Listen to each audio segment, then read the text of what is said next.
Good morning, girls. I hope you're okay and you've had a lovely weekend. Sorry that I'm not there with you today.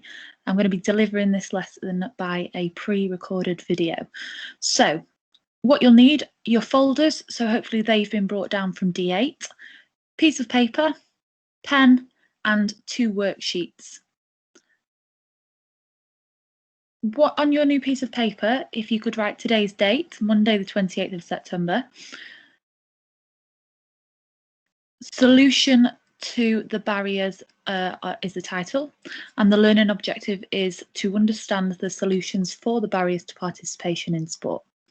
Your do now activity is what are the 3 ways we can create solutions to barriers for participation. You need to remember app.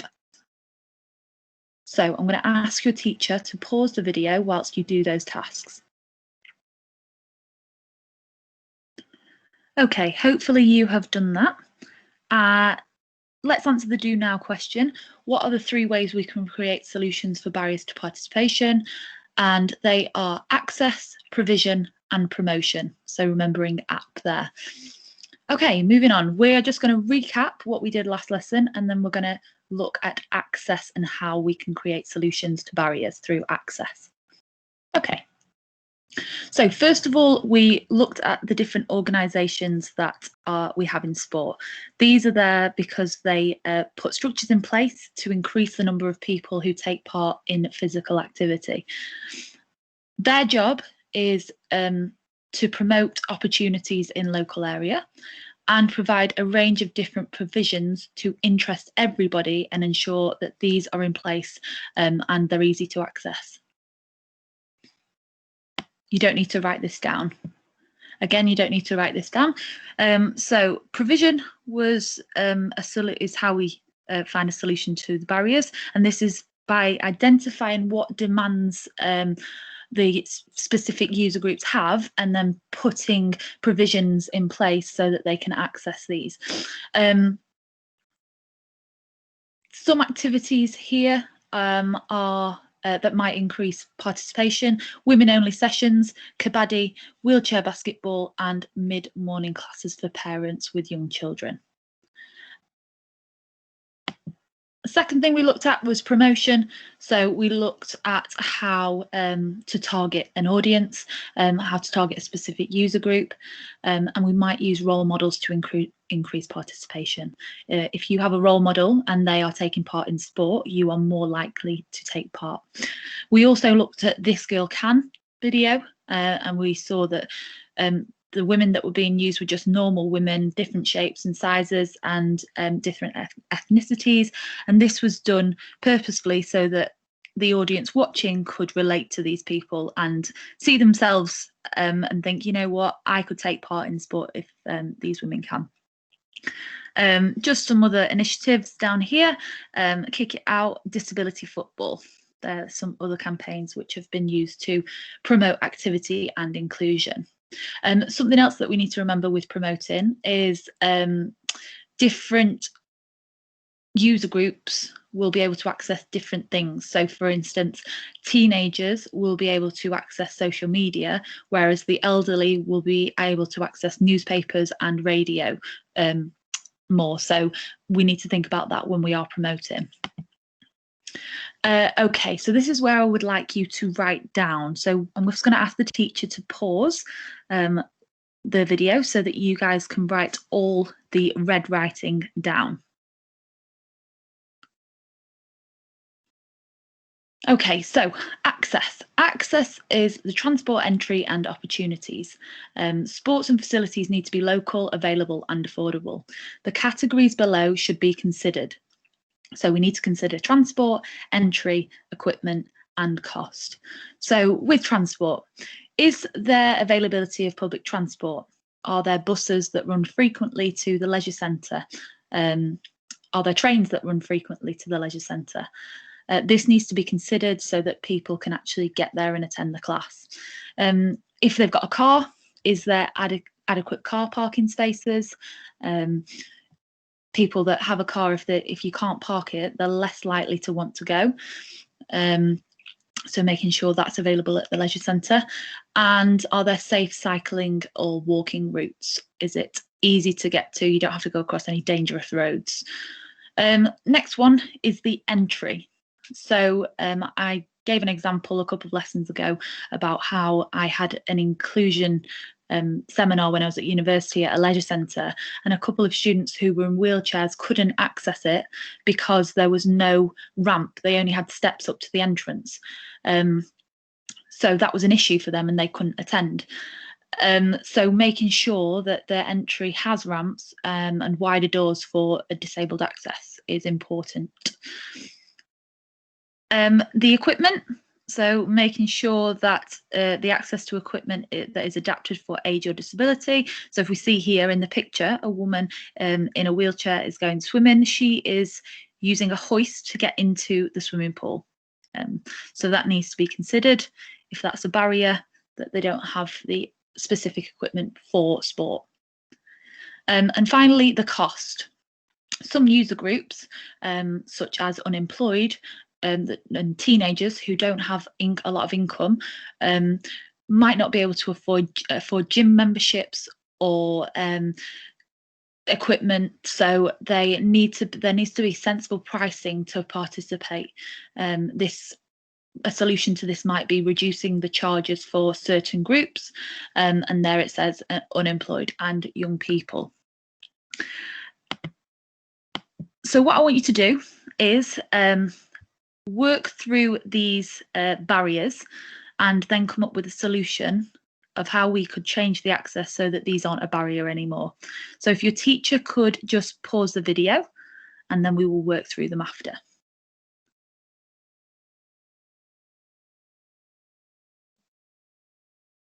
Okay, so let's look at the first one. Some people just do not have access to facilities in their area. An access solution for this is to provide free transport or reduced transport costs so that they are able to get there. It might be that they get given a bus pass so that they can go on to buses and get there easily, or they pay less for the bus or train, whichever one they're getting. Next one, some people need specialist equipment to be able to get into facilities. So put in a wheelchair ramp and hoist to get into pools. This will make people more likely to go because they won't have to, they'll be able to get into the facilities in the first place. And the third one is some people cannot afford to take part in sport. So you could reduce the cost of membership and pay as you play. So that means rather than buying a month gym membership, you just pay every time you go. So if you haven't got any of these, if your teacher can pause the video and you write these down.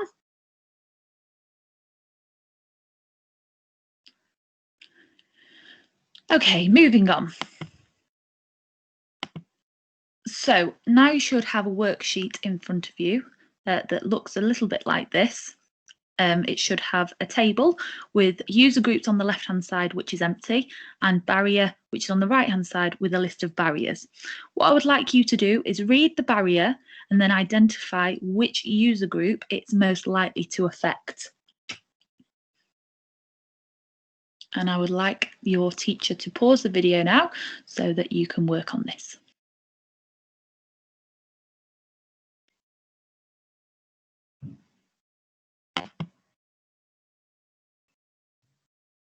Okay, so you should have completed the barriers worksheet. I'm just going to get the answers up.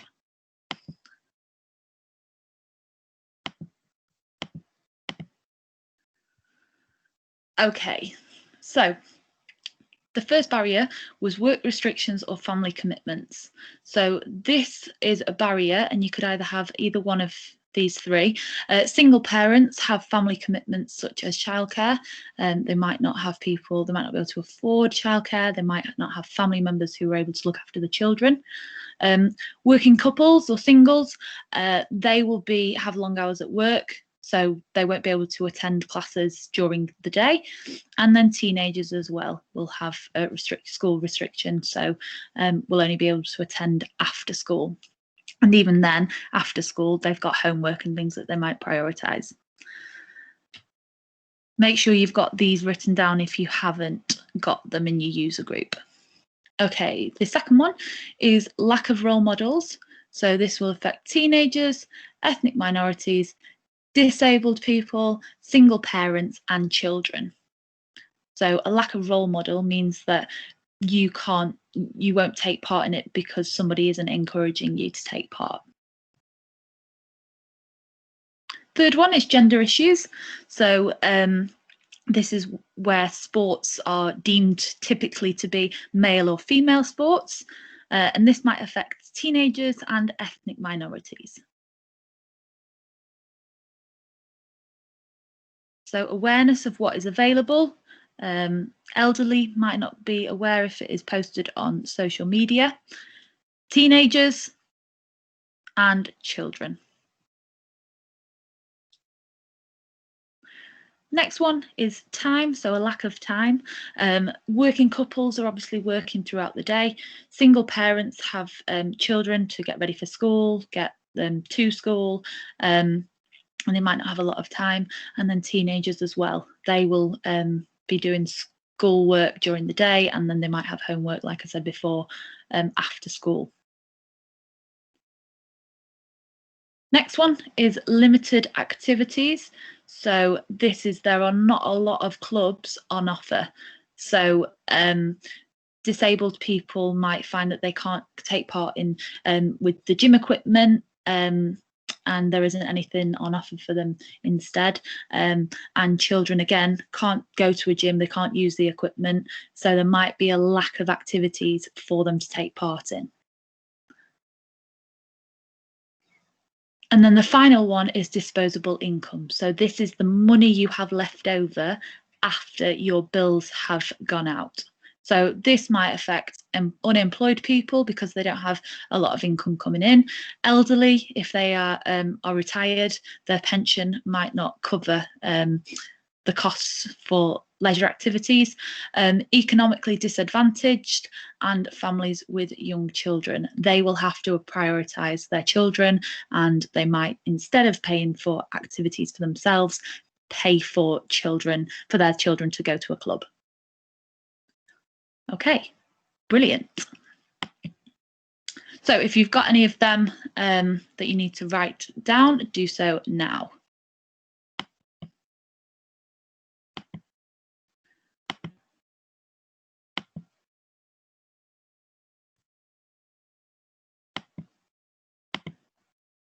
Okay, the next worksheet that you are going to do looks like this. So you've got your barrier on the left-hand side and solution on the right-hand side. What I would like you to do is read through the barrier and then come up with a solution for it so that it's not a barrier anymore. Okay, your teacher can pause the video now and you can write the solutions.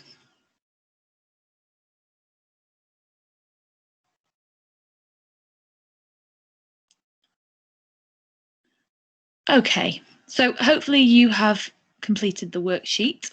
We will go through that now.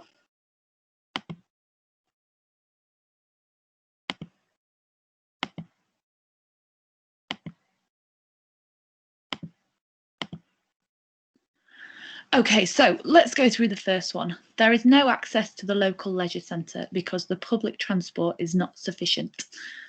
What they could do to solve this barrier is link up with a local transport and offer free transport such as minibus services. The public transport isn't available for them, then going through local transport and minibuses will help this.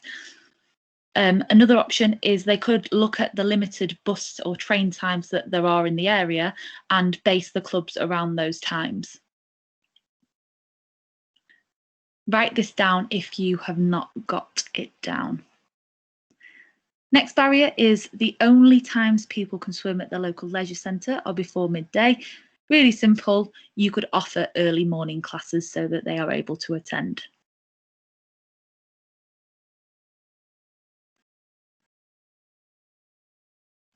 Okay, the next one, nobody knows what is going on at the local leisure centre or in the whole of the district. So with this, they need to look at their advertising. So they've got to be better promotion and advertising here. Adverts need to be placed on either social media, radio, newspapers. It will all depend on which user groups are being targeted. Okay, like I said before, people who are retired or of an older generation might not be able to access social media. Okay, the next barrier is it costs over £400 per year to be a member at the local gym. So how can we solve that? Well, we could do a reduced membership cost, so making it cheaper for certain user groups, or you could offer free activities for people to attend, so like taster sessions, and you could also offer pay as you go. So paying, and whenever you go to the gym, you just pay that one time rather than the year membership. That is a solution to help people participate. Next one is a woman does not feel confident in going down to the local rugby team's training because she's worried about how it will look. So we could have women only rugby sessions, so she's with other women and won't feel as worried, or we need to look at how we're going to promote women role models in rugby, so she's less worried and therefore wants to take part in the sport. Next one is there is little free time in the day. People are either at work or looking after children. So to overcome this barrier, we could have the availability of a creche in the leisure centre, so that when parents are working out, they can make sure that their children are safe in a creche and they don't have to worry about the childcare. And also sessions to run mid-morning and late afternoon, so people who are working can access them.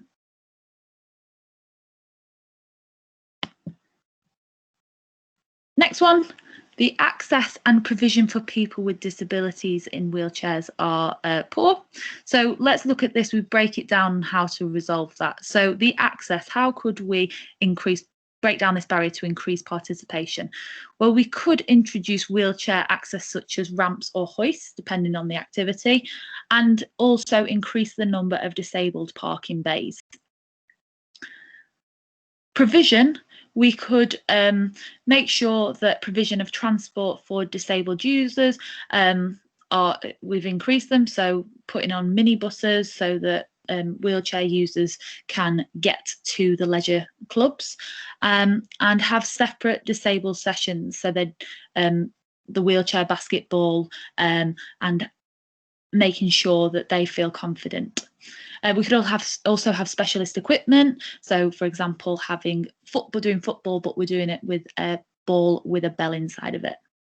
And also, we could increase the number of specialist coaches. And then finally, there are no good role models being used to promote the sport. So this one is promote good role models to the targeted users. For example, if single parents is the user that you are targeting, promote role models who balance raising a child with sports commitments. Okay, so if we've done that now, so if there's anything that you need to go over, just stop the video and write down any of the answers that you have not got written down.